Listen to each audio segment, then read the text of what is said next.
আজকে আমাদের জগন্নাথের ভাইয়েরা 4 দিন ধরে রাস্তায় বসে রয়েছে। আমাদেরও মন কাঁদে। আমরা সরকারকে দাবি জানাবো একটি সঠিক সুষ্ঠু সমাধানের মাধ্যমে আমাদের এবং এই ভাইরা বোনেরা যারা রাস্তায় বসে আছে তাদেরকে আপনারা মুক্তি দিন। দীর্ঘদিন ধরে জগন্নাথ ভার্সিটি একটি স্বৈরতান্ত্রিক কাঠামোর মধ্য দিয়ে না তাদের শিক্ষা ব্যবস্থা উন্নীত হয়েছে, না তাদের আবাসন ব্যবস্থা। বর্তমানে যে বাংলাদেশের বিভিন্ন কলেজগুলো রয়েছে সেগুলোকে জগন্নাথ ভার্সিটি থেকে অনেকাংশ উন্নীত করা হয়েছে, কিন্তু জগন্নাথ ভার্সিটি তাদের যে ঐতিহাসিক যে লজিক্যাল দাবি আমরা সেটাকে সমর্থন করি এবং আমরা সরকারকে দাবি জানাচ্ছি যে আপনারা দ্রুত গতিতে এই সমস্যার সমাধান করুন, না হলে ছাত্র জনতার দাবির মুখে আপনাদের কি হবে সেই সিকিউরিটি আমরা দিতে পারি না। আজকে ঢাকা শহরে আমাদের মা বোনদের আরেকটি ঐতিহাসিক জমায়েত হচ্ছে।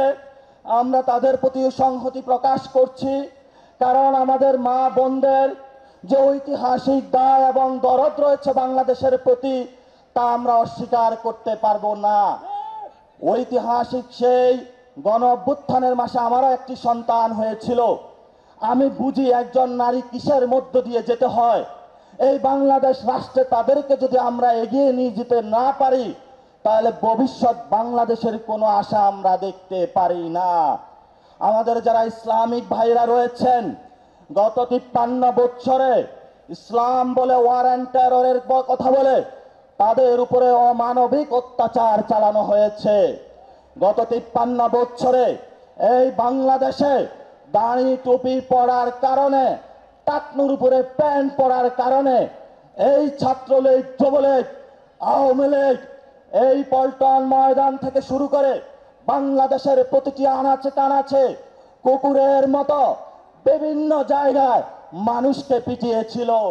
আমরা 24-এ আমাদের আলেম ভাইরা আমাদের সামনে অংশগ্রহণ করেছিল, তারা সাপ্লায় নিগৃহীত হয়েছিল, বাইতুল মুকাররম মসজিদে হামলা হয়েছিল, বিভিন্ন জায়গায় তাদের দাঁড়ি ধরে টান দিয়েছিল। এই ছাত্র যুব ভাইরা যখন রাজপথে নেমে এসেছিল আলেম ভাইরা কাঁধে কাঁধ মিলিয়ে একসাথে নেমে এসেছিল।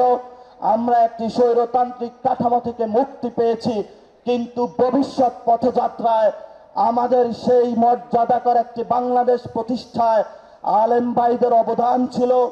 আলেমদের অবদান 47-এ ছিল, আলেমদের অবদান মুক্তিযুদ্ধে ছিল, আলেমদের অবদান 75 পরবর্তী ছিল, আলেমদের অবদান 90-তে ছিল, আলেমদের অবদানে 24-ও ছিল।